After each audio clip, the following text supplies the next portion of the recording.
Aujourd'hui, nous allons voir comment l'injustice mène souvent à la ruine et comment nous devrions nous conduire et apprendre une bonne conduite.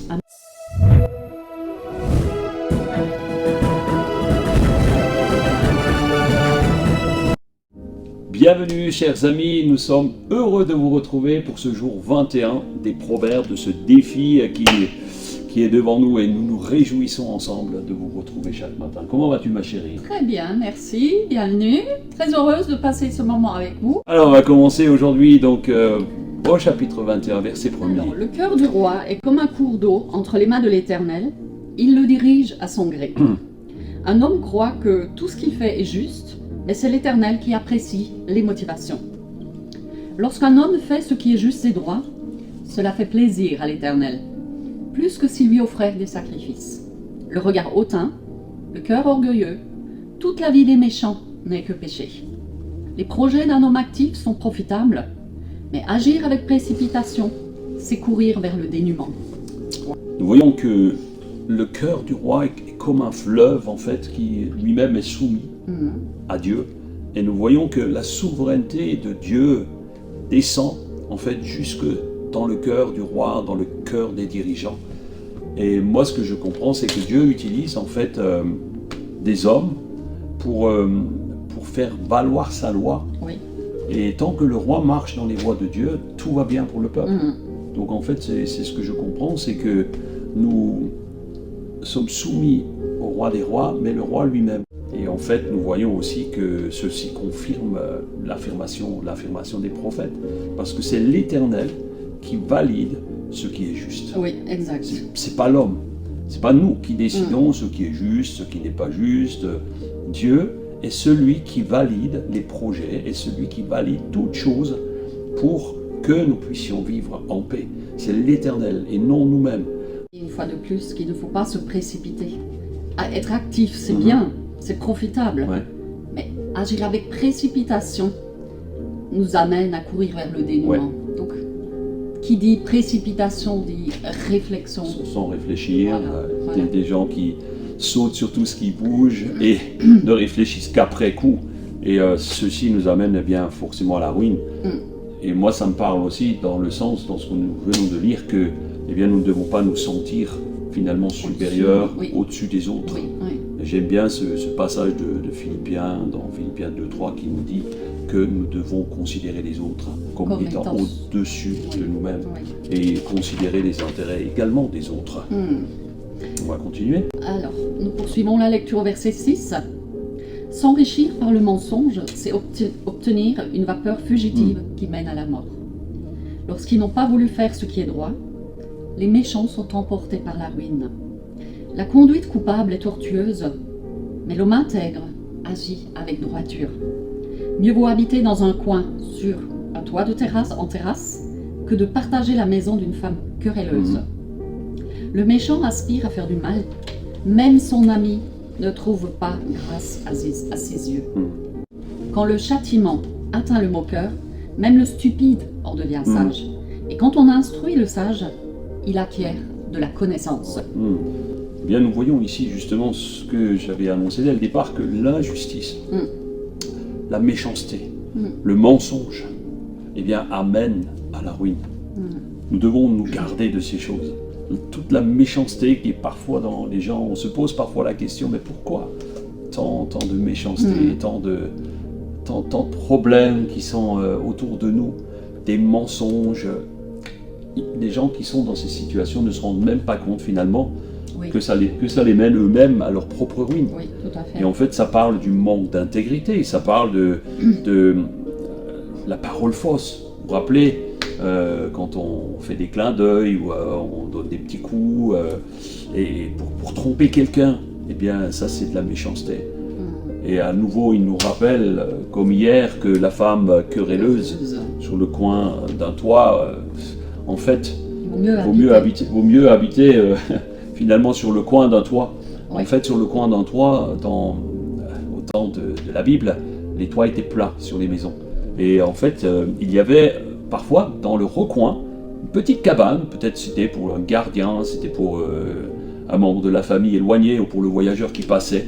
Et en fait, c'était une espèce de petite chambre. Et là, il est dit qu'il valait mieux finalement habiter dans cette espèce de cabane que de vivre avec une femme qui se plaint tout le temps, qui n'est jamais contente, qui est toujours en train de se plaindre de tout, de gémir. Tu ne le fais pas, ma chérie, je le sais. Voilà, donc au verset 11, on peut... Voilà, oui, justement. Quand le châtiment atteint le moqueur, même le stupide en devient sage. Ouais, ça c'est incroyable, hein, le châtiment de Dieu peut mener un moqueur à la raison. Oui. Ouais. Si nous reprenons, nous avons lu dans des passages précédents que si nous reprenons les moqueurs, si nous reprenons les gens qui sont méchants, ça nous retombe dessus. Mais si Dieu les reprend, ils sont capables finalement d'être repris et de se remettre en question. Et ceux-là, en fait, ils sont précipités dans leur malheur s'ils ne se laissent pas reprendre par le Seigneur lui-même. Okay. Le Seigneur, il sait ce que chacun a besoin finalement. On va lire la suite. On poursuit au verset 12. Le Dieu juste est attentif à ce qui se passe dans la demeure des méchants. Il les précipite dans le malheur. Celui qui fait la sourde oreille quand le malheureux appelle à l'aide, appellera lui-même à l'aide sans obtenir de réponse. Un cadeau offert en secret apaise la colère, et un pot de vin glissé en cachette calme la plus violente fureur. C'est une joie pour le juste d'agir selon le droit, mais c'est un supplice pour ceux qui font le mal. L'homme qui s'écarte du chemin tracé par le bon sens ira bientôt reposer en compagnie des morts. Celui qui aime les plaisirs tombera dans l'indigence. Celui qui a un faible pour le vin et la grande vie ne sera jamais riche. Nous voyons qu'à chaque fois que le sourd, on ne doit pas rester sourd à ce que l'Éternel nous dit. Quand quelqu'un appelle à l'aide, parfois Dieu nous met quelqu'un sur notre chemin. Que ce soit une personne qui est dans le dénuement, qui est dans une détresse psychologique ou physique ou peu importe, nous ne devons pas rester sourds à leur appel. Parce que si nous restons sourds à leur appel, Dieu sera sourd lorsque nous risquons de tomber dans ces choses. Et là, les cadeaux, les pots de vin, j'aimerais dire 2-3 choses. Parce qu'il a utilisé le mot cadeau et le mot pot de vin.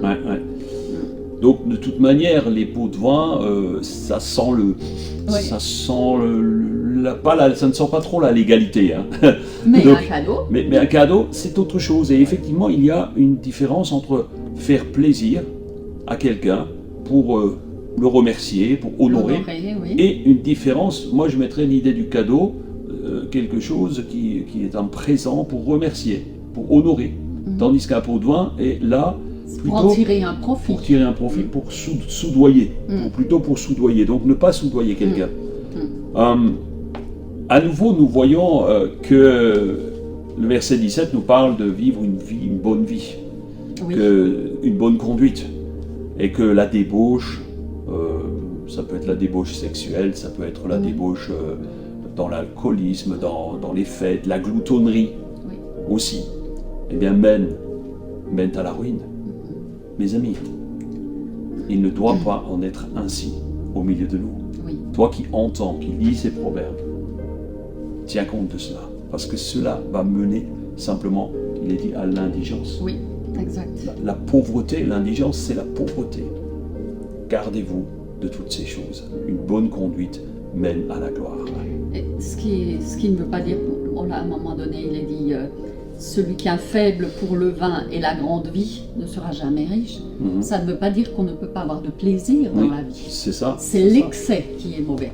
Dieu n'est pas contre. On peut avoir des plaisirs. Dieu n'est pas contre que nous profitions de nos biens, d'inviter des amis, faire un bon repas. Dieu n'est pas contre cela. Jésus participait lui-même à toutes sortes de repas, mais jamais dans l'excès. Jamais dans l'excès. C'est ça. Alors nous poursuivons à partir du verset 18. Le méchant servira de rançon pour le juste et le traître pour les hommes droits. Mieux vaut habiter dans un pays désertique qu'avec une femme querelleuse et irritable. Dans la demeure de l'homme sage, on trouve de précieux trésors et des réserves d'huile. Mais l'insensé dilapide ce qu'il a. Celui qui cherche à être juste et bon trouvera la vie. Le sage il sera traité avec justice et honoré. Le sage attaque la cité défendue par de vaillants guerriers et fait tomber le rempart dans lequel elle mettait sa confiance. Celui qui surveille sa bouche et sa langue s'épargne bien des tourments. Le moqueur est un homme arrogant et hautain qui agit poussé par un orgueil démesuré. Voyez-vous, ce paragraphe souligne le bénéfice de vivre avec justice.